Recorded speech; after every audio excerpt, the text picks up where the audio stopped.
Olá, sejamos todos bem-vindos ao estudo da Associação Espírita Allan Kardec de São José do Rio Preto, a respeito do livro Nosso Lar, autor espiritual André Luiz, psicografia de Chico Xavier. Abordaremos o capítulo 37, a preleção da ministra. Lembrando que no capítulo anterior, André teve um sonho com a sua mãe, conversaram algumas coisas. O sonho vai ser ressaltado novamente com algumas lembranças e, na sequência, André Luiz vai ouvir a ministra veneranda junto com um grupo de trabalhadores lá de Nosso Lar. No momento da nossa prece, vamos nos reunir nessa sintonia maravilhosa do André Luiz, do Chico, a espiritualidade amiga, dizendo: Senhor Deus, que nos conceda a vida, o amor e a misericórdia. Receba a nossa prece como um toque da nossa alma nas suas mãos, para nos instruir e orientar em todos os momentos. Que sua sabedoria alcance nosso entendimento, engrandecendo nosso ser e fortalecendo as nossas possibilidades. Que assim seja. André é autorizado a ouvir a ministra veneranda. Então, Tobias lhe orientou que era apenas para espíritos sinceramente interessados. Achei bastante interessante que somente poderiam estar naquele lugar aqueles que de fato tinham a vontade do querer de aprender, de ouvir, de participar. Não à toa só para ter um volume ou só um pontinho positivo na chamada. Os instrutores não perdiam tempo, mais uma vez enfatizando a necessidade da gente aproveitar todos os minutos, todos os segundos, para que evite gastar o tempo com outras coisas desnecessárias que não nos acrescentam. Hoje a gente se distrai muito com as redes sociais e às vezes acaba atrapalhando, o nosso estudo, o nosso trabalho, até mesmo o nosso descanso noturno. Essa ênfase de que eles não perdiam tempo é de que usufruíam da melhor forma possível. Lá no encontro estariam centenas de servidores e abrigados dos Ministérios da Regeneração e do Auxílio. Vejam bem, também foi ampliada a palestra, o conhecimento, não somente para os trabalhadores, mas para os abrigados, que tinham interesse no assunto e gostariam de se engrandecer, dando um passo a mais na sua evolução, compreendendo um passo a mais as questões do espírito e da vida verdadeira, que é a nossa vida espiritual. Como dissemos, André Luiz sonhou com a sua mãe no capítulo anterior. E aqui ele traz algumas memórias. Se quiserem lembrar do sonho, voltem lá que a Larissa explicou muito bem.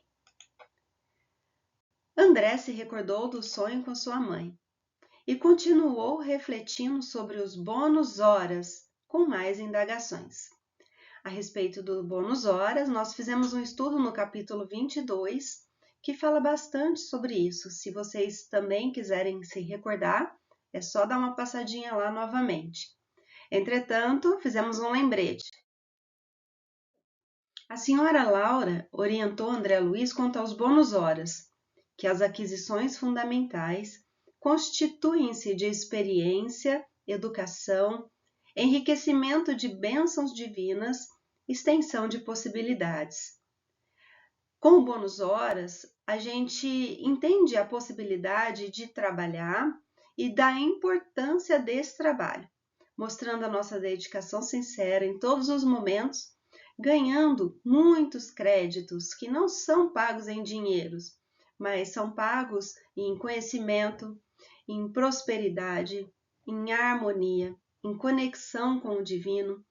E lá na colônia, esse aprendizado, esse resgate da gente mesmo, era bonificado com contribuições locais, como se fosse um estímulo e como se mostrasse para a gente a importância de dar um pouco do suor para alcançar qualquer coisa nessa vida, tanto conhecimento, até mesmo a paz, ou os bens aqui na nossa terra. Precisamos trabalhar até mesmo para nos alimentarmos.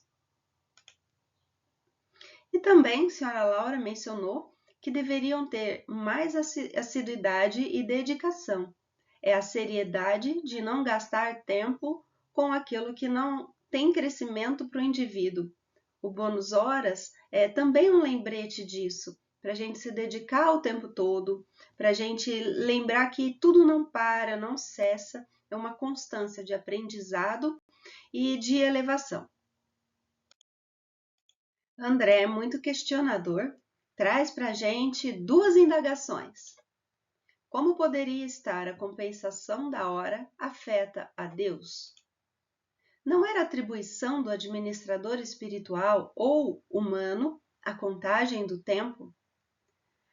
André Luiz questiona se a recompensa pelo tempo de serviço ela era referente à compensação da hora e se isso tudo tinha algum impacto em cima de Deus. Ele emenda a pergunta a respeito de como deveria ser contada essa atribuição, se não era por pessoas ou espíritos abaixo de Deus e não o próprio Deus se preocupar com tudo isso. Tobias prontamente esclareceu.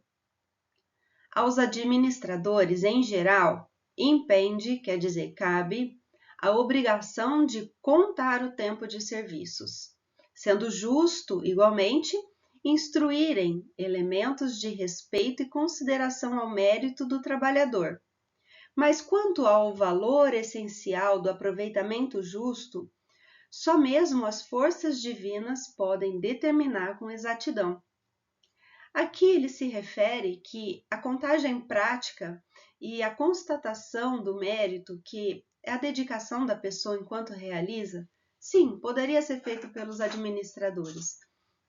Só que o essencial, que é invisível aos olhos, mas é visto no coração, através do coração de Deus consegue enxergar todas as nossas belezas, que os espíritos abaixo de Deus, mesmo que muito evoluídos, ainda não têm a perfeição absoluta de Deus e nunca terão, porque isso só pertence a Deus. E como Ele é de justiça, de bondade e de misericórdia, essa leitura mais profunda, para que seja de fato justa, conforme as leis divinas, nada como uma triagem pelo próprio Pai, pelo próprio Deus. Tobias lembra a frase da mãe de André Luiz. Cada filho acerta contas com o pai, conforme o emprego da oportunidade ou segundo as suas obras. O emprego da oportunidade, lembra, a gente não pode perder tempo. E segundo as nossas obras, a gente já ouviu isso de algum mestre nazareno chamado Jesus Cristo? Pois é, lei de causa e efeito, né, gente? Os bons, conforme o nosso livro, são celeiros de bênçãos. Os maus sofrem as consequências do tormento e do remorso. A escolha é nossa. Viver é isto. Ficar se equilibrando o tempo todo entre as escolhas e as consequências. Jean-Paul Sartre. Ele foi um filósofo, escritor e crítico francês que morreu em 1980. Quanto tempo você vai esperar antes de exigir o melhor de si mesmo? Epíteto, filósofo grego estoico que viveu a maior parte da sua vida em Roma como escravo. Ele morreu no ano 135 depois de Cristo. Olha aí, gente, a gente fica se equilibrando sobre as nossas escolhas e a gente tem a possibilidade de escolher ser melhor, de fazer as melhores escolhas. Dessa forma, o nosso equilíbrio vai trazer harmonia nas consequências e a gente não vai sofrer, a gente vai sentir que está motivado a continuar fazendo essas mesmas escolhas. André, essa contribuição de esclarecimento auxiliou-me a ponderar o valor do tempo em todos os sentidos. A gente pode observar a evolução de André Luiz desde o primeiro dia que ele chegou em nosso lar até o momento presente do nosso livro, do nosso estudo. O quanto ele já modificou suas ideias, o quanto ficou mais tranquilo, mais equilibrado, menos inseguro, menos ansioso, porque entendeu que, de acordo com a sua dedicação, de acordo com como ele aproveitava melhor as suas oportunidades, ele conseguia automaticamente matar a sua sede de conhecimento. Porque olha, o homem sedento, né? Cheio de perguntas, cheio de questionamentos. Dessa forma, nesse instante, ele traz essa reflexão para ponderar o valor do tempo. É o que ele estava fazendo o tempo todo. Marco Aurélio, acolhe com agrado e a teu favor o tempo presente, que está diante de ti e ao teu alcance.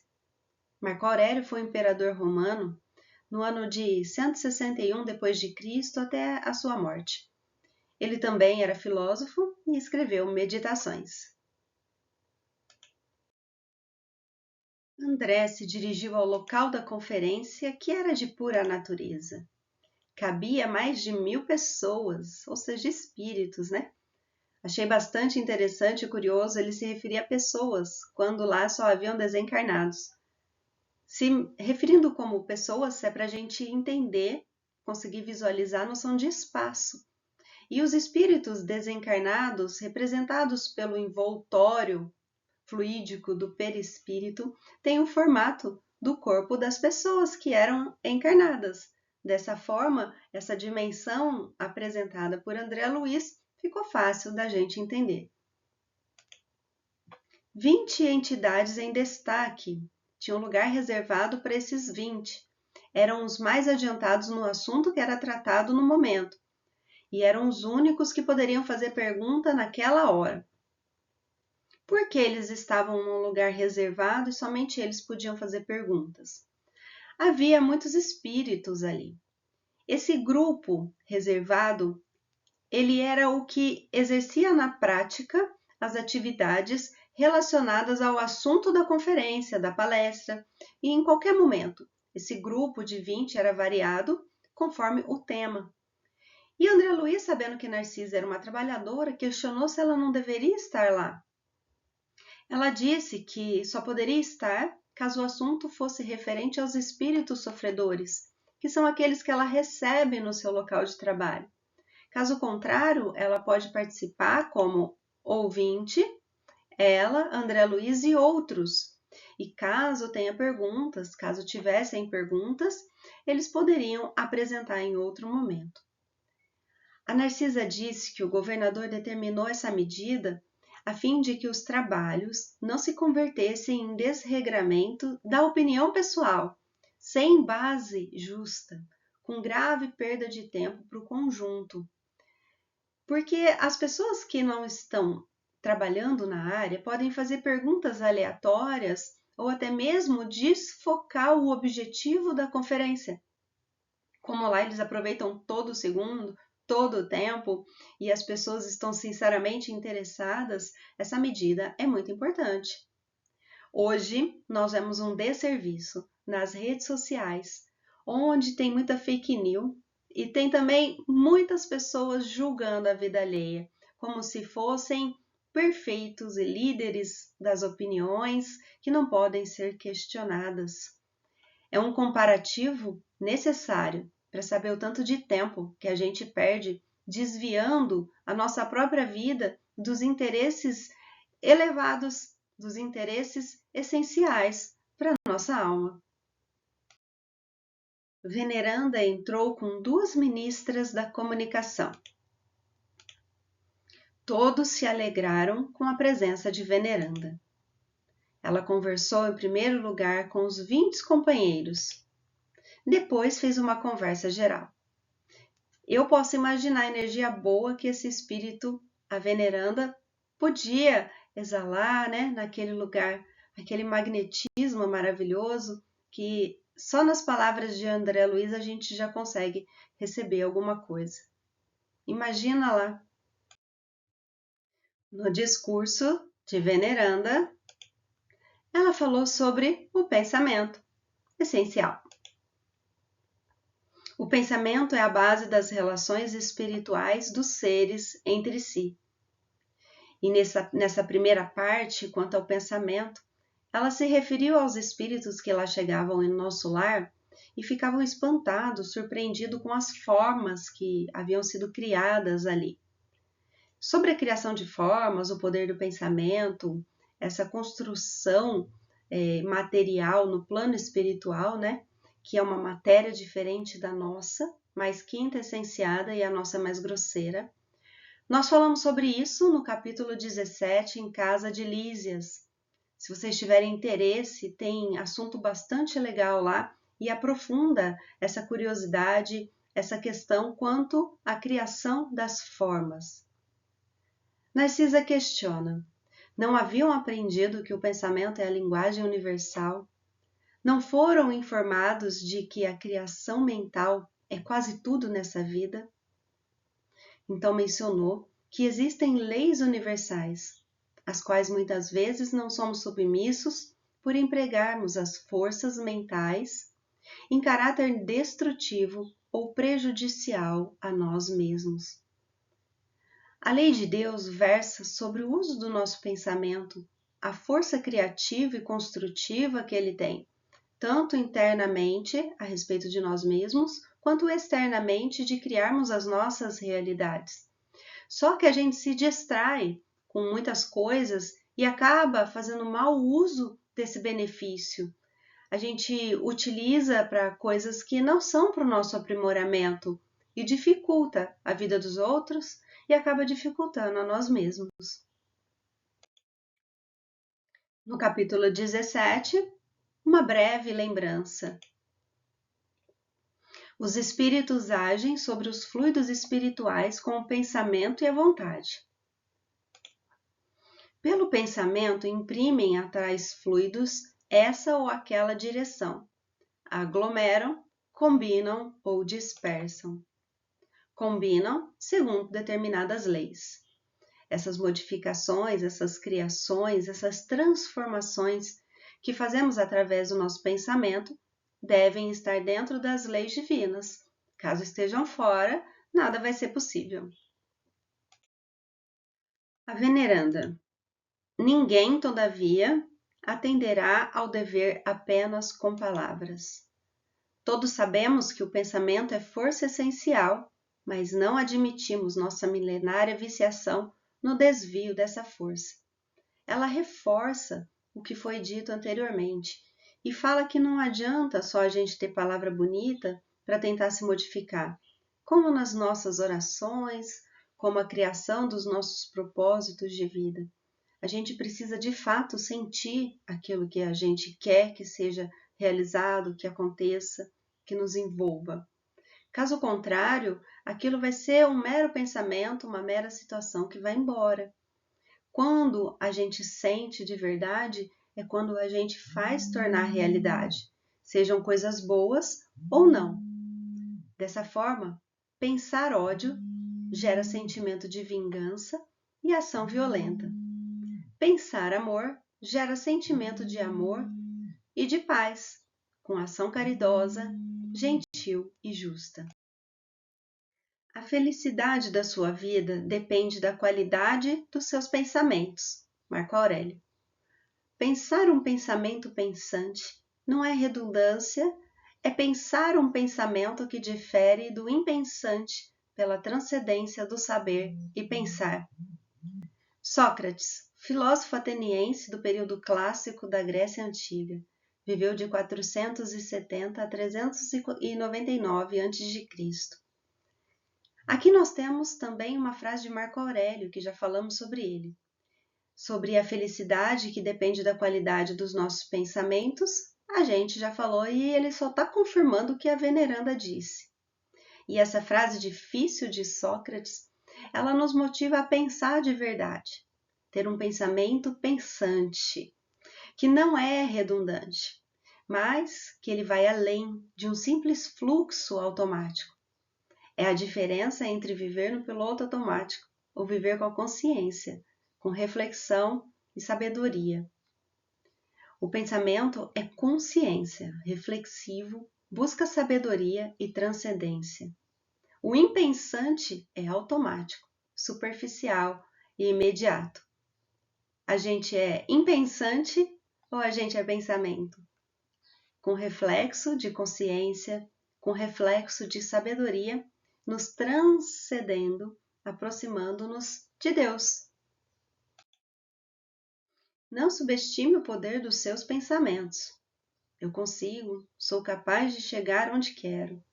Eu tenho potencial. Eu mereço algo melhor.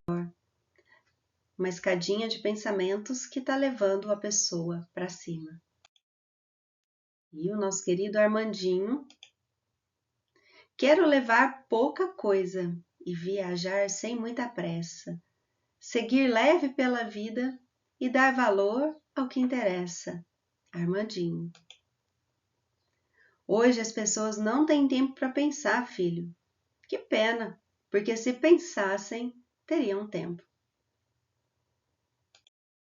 Continuando, veneranda. O pensamento é força viva em toda parte. É a atmosfera criadora que envolve o Pai e os filhos, a causa e os efeitos, no lar universal. Nele, transformam-se homens em anjos a caminho do céu, ou se fazem gênios diabólicos a caminho do inferno. A gente cria a própria personalidade, a própria realidade, realizando ou não os sonhos. E os nossos sonhos estão conectados a quem? A Deus ou à matéria? Qual Senhor estamos seguindo? Aprenderam vocês a importância disso? Uma reflexão de veneranda que nos faz também pensar sobre o assunto. Vamos trazer as nossas respostas de acordo com as nossas vidas. Qual valor estamos dando no nosso tempo? Qual valor estamos dando para o nosso pensamento? Psicografia de Divaldo Franco, um texto de Joana de Ângeles, do ano 2020, na Mansão do Caminho. Jesus afirmou com muita beleza: onde estiver o vosso tesouro, aí estará também o vosso coração. Equivale a dizer: onde estiverem as tuas ideias, estará a tua realidade, o ser que és. Veneranda. Nas mentes envolvidas entre os desencarnados e encarnados, basta o intercâmbio mental sem necessidade das formas. E é justo destacar que o pensamento em si é a base de todas as mensagens silenciosas da ideia, nos maravilhosos planos da intuição entre os seres de todas as espécies. Ela diz que quando a gente tem afinidade pura, em qualquer lugar que a gente esteja, encarnado, desencarnado, Brasil, França, Áustria, qualquer lugar, a gente consegue se comunicar através do pensamento, porque a gente manda uma ideia. Lá os espíritos não precisam do som da nossa voz, nem do ouvido para ouvir. Eles se comunicam de uma forma geral, sentindo de uma forma completa. E a gente, quando tiver essa afinidade pura, quando a gente for evoluído, a gente também vai ter esse tipo de percepção o tempo todo. Hoje a gente o tem em alguns momentos, como por exemplo, quando os nossos guias, os nossos anjos nos mandam uma intuição maravilhosa e a gente sente no coração que aquilo foi para nós. A gente sabe que na Terra a gente não é muito evoluído, mas estamos aqui para aprender e praticar. Juntos somos melhores. O Evangelho segundo o Espiritismo, capítulo 28, item 1. Os espíritos sempre disseram: a forma não é nada, o pensamento é tudo. Faça cada qual a sua prece de acordo com suas convicções, de maneira que mais lhe agrade, pois um bom pensamento vale mais do que numerosas palavras que não tocam o coração. Dá uma pausa aí no vídeo e lê a frase novamente. O que ela significa para você? Emmanuel, Psicografia de Chico Xavier, livro Pensamento e Vida, capítulo 1, O Espelho da Vida. Eu sempre indico esse livro porque ele realmente é maravilhoso. Ninguém pode ultrapassar de improviso os recursos da própria mente, muito além do círculo de trabalho que estagia. Contudo, assinalamos todos nós os reflexos uns dos outros, dentro da nossa relativa capacidade de assimilação. Ninguém permanece fora do movimento de permuta, de troca incessante. Respiramos no mundo das imagens que projetamos e recebemos. O nosso pensamento não só nos influencia, como também influencia as outras pessoas, porque ele emite ondas que são captadas conforme a sintonia. E também captamos conforme a nossa sintonia. Dessa forma, não dá para agirmos improvisadamente. Nós necessitamos vigiar e orar, cuidando da nossa autoiluminação, para que a gente não caia em armadilhas da própria mente. Lições eternas. O que nós aprendemos com Veneranda? O pensamento vem do espírito. Isso o espiritismo já disse para a gente. A qualidade dos nossos pensamentos se reflete em nossas ações e no nosso progresso espiritual. Vigiar e orar sempre, permanecendo consciente. Pelo pensamento, atraímos os que simpatizam com as nossas ideias e inclinações. O pensamento, quando bem direcionado, pode nos levar a grandes realizações e nos conectar com forças superiores. Encerrando o capítulo e encerramos também nosso estudo com uma pergunta de Veneranda que vai ficar de tarefa para casa. Quem deseja aproveitar? Livro Gotas de Luz, Espírito Casimiro Cunha, Psicografia de Chico Xavier, capítulo 40, Mensagem de Vigilância. Se buscas em tua fé roteiros de paz e de luz, afeiçoa a própria vida às instruções de Jesus. Não vale a pena saber. O aprendizado cristão reclama de todos nós esforço e edificação. Palavras, prantos, discursos merecem todo respeito, mas são zero se lhes falta caminho nobre e direito.